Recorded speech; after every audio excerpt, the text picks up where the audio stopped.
Hello అండి, welcome back to my channel. ఈరోజు special recipe ఆలు టొమాటో కర్రీ. ఈ ఆలు టొమాటో కర్రీని ఎలా చేయాలో వీడియోలోకి వెళ్ళిపోయి చూద్దాం. ముందుగా పొటాటోస్ని తీసుకోండి. ఈ పొటాటోస్ని తీసుకొని శుభ్రంగా కడిగి కట్ చేసి ఒక బౌల్లో తీసుకోండి. అలాగే ఇప్పుడు వేరొక బౌల్ తీసుకొని ఆ బౌల్లో ఈ పొటాటోస్ మునిగేంత వరకు వాటర్ని అయితే పోయండి. ఇప్పుడు స్టవ్ మీద పెట్టి ఉడికించండి. ఈ పొటాటోస్ ఉడకడానికి ఒక 10 మినిట్స్ అయితే పడుతుంది. ఇవి బాగా సాఫ్ట్గా అయ్యేంత వరకు అయితే ఈ పొటాటోస్ని ఉడికించండి. ఇప్పుడు స్టవ్ ఆఫ్ చేసి ఈ పొటాటోస్ కొంచెం చల్లబడిన తర్వాత ఒక్కొక్కటిగా తీసుకొని ఒలుచుకొని ఇక్కడ నేను చూపించిన విధంగా కట్ చేసి పెట్టుకోండి. ఇప్పుడు 2 ఆనియన్స్ని, ఒక గ్రీన్ చిల్లీని కట్ చేసి పెట్టుకోండి. అలాగే 1/2 కేజీ పొటాటోస్కి 1/2 కేజీ టొమాటోస్ని తీసుకొని కట్ చేసి పెట్టుకోండి.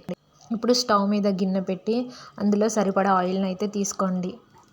ఆయిల్ హీట్ ఎక్కిన తర్వాత అందులో 1 టేబుల్ స్పూన్ జీలకర్రను వేయండి. అలాగే ఇప్పుడు కట్ చేసి పెట్టుకున్న ఆనియన్స్ని కూడా వేయండి. ఇప్పుడు ఈ ఆనియన్స్ని 2 మినిట్స్ ఫ్రై చేయండి. ఇవి 2 మినిట్స్ ఫ్రై అయిన తర్వాత గ్రీన్ చిల్లీని కూడా వేసి బాగా మిక్స్ చేయండి. ఇప్పుడు ఇవి కొద్దిగా ఫ్రై అయిన తర్వాత ఇందులో 1 టేబుల్ స్పూన్ అల్లం వెల్లుల్లి పేస్ట్ని వేసి పచ్చివాసన పోయేంత వరకు ఫ్రై చేయండి.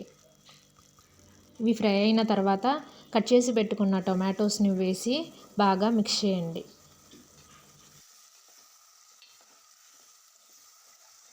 ఇప్పుడు ఇందులో 1 టేబుల్ స్పూన్ పసుపును వేసి మిక్స్ చేయండి.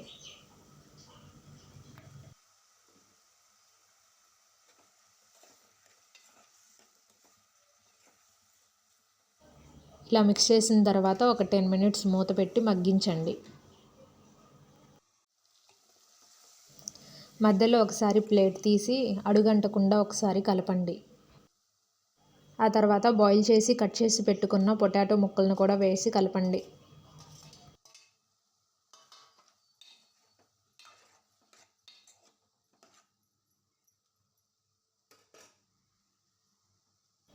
ఇప్పుడు ఇందులో సరిపడా సాల్ట్ని వేసి కలపండి.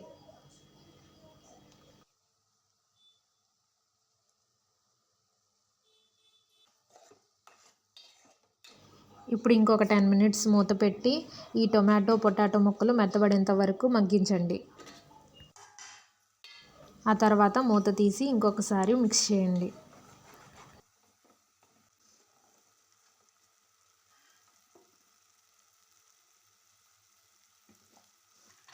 ఇప్పుడు ఇందులో ఉన్న ముక్కలన్నీ మెత్తబడిన తర్వాత ఇందులోకి సరిపడా కారంని అయితే తీసుకోండి. కారం వేసిన తర్వాత ఒకసారి మిక్స్ చేసి ఇందులో అప్పుడే వాటర్ వేయకుండా ఒక 5 మినిట్స్ ఆగిన తర్వాత వాటర్ని అయితే యాడ్ చేయాలి. ఇక్కడ వాటర్ని అయితే ఎక్కువగా తీసుకోకూడదు. 1/2 గ్లాస్ వాటర్ని అయితే నేను తీసుకున్నాను. ఇలా వాటర్ పోసిన తర్వాత ఇంకొక 10 మినిట్స్ వరకు మూత పెట్టి బాగా ఉడికించండి.